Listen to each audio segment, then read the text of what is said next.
Dis-moi tout. Donc on a tenté de régler ça.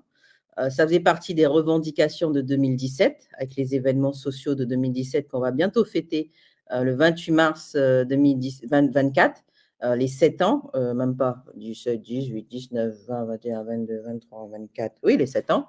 Et donc, et avec notre ami Macron qui vient lundi en Guyane, comme par hasard, pile poil, en plein dans la période de l'anniversaire des mouvements de 2017.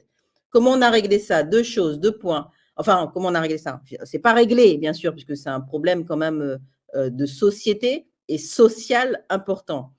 On a demandé dans les revendications, et ça a été mis en œuvre, c'est en place, que l'hôpital de Saint-Laurent, chez nous, du Maroni, qui est du coup à la frontière avec le Suriname, et qui justement faisait cet appel d'air au niveau des femmes qui venaient accoucher, mais pour plusieurs raisons, hein, pas simplement la nationalité, aussi parce que c'est un hôpital dit français et qu'il y a plus de moyens et qu'elles accouchent dans de meilleures conditions. D'ailleurs, elles viennent aussi faire leur suivi médical sur notre territoire. Et ben, ce qu'on a demandé, c'est que l'hôpital en question soit un hôpital international.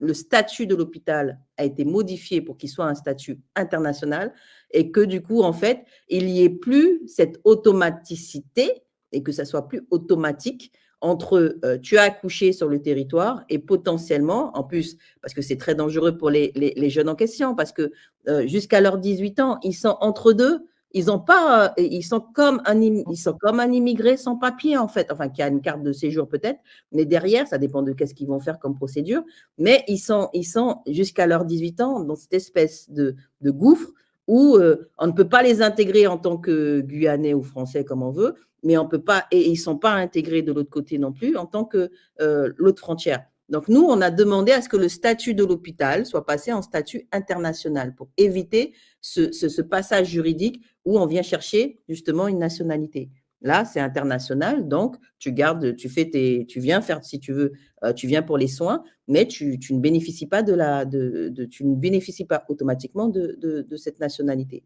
Ensuite, deuxième point, c'est un gros défaut d'information, cette histoire. Tu le dis, ils viennent en pensant qu'il y a un automatisme dès que tu es né sur le territoire, donc tu obtiens la nationalité. Ce n'est pas vrai. Et ce n'est plus, je ne sais pas si ça a été vrai à un moment donné, parce que moi je ne m'y connais pas, mais en tout cas, ce n'est pas vrai à ce jour.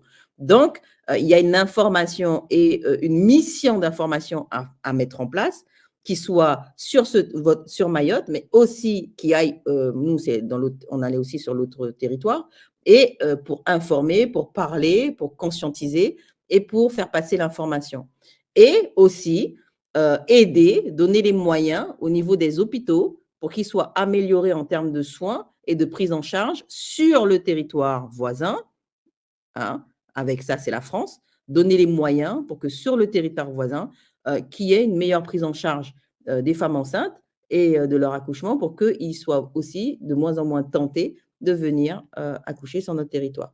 Donc voilà ce qui est fait. Après, je ne dis pas qu'on a gagné parce que, comme d'habitude, la France, le gouvernement français, euh, qu'il a quand même quelques avantages quand même, parce que ça les aide pas non plus, ça les aide pas non plus d'avoir ce problème-là à gérer, mais ça peut être long à être mis en œuvre. Et justement, on a demandé aussi, troisième point, une coopération transfrontalière, une mission spécifique, coopération transfrontalière, où il y a divers sujets comme ça, comme on est frontalier et comme on subit les uns et les autres ce qui est en train de se passer là, donc de pouvoir parler ensemble. Et on est dans le même cas que vous. Par exemple, dans ce cas-là, le pays voisin dont je parle, c'est le Suriname. Il n'est pas européen, il n'est pas français. Et du coup, on arrive à avoir cette mission transfrontalière où on discute effectivement des problèmes de sécurité, des problèmes de ce type-là. D'accord? Donc, après, les fausses bonnes nouvelles, les fausses, genre, on essaye de faire de Mayotte une terre d'expérience. Il faut, voilà, mais c'est ce qu'on dit, on a souvent dit à Mayotte, hein, parce que autant on parlait beaucoup ensemble en 2018, on parle de moins en moins ensemble. Même, voilà, vos députés, je ne sais pas s'ils se rapprochent de nos députés, mais en tout cas, vous avez une députée qui est militante, qui nous connaît, trop violence, donc à qui on peut parler. Et on parle de moins en moins, voire pas du tout. Donc, et il faut aller vers ces solutions-là parce que là, aujourd'hui, ce que propose l'État, et ils le savent, c'est bizarre qu'ils le fassent comme ça, donc c'est volontaire, parce que c'est ce qu'ils refusent de faire en Guyane.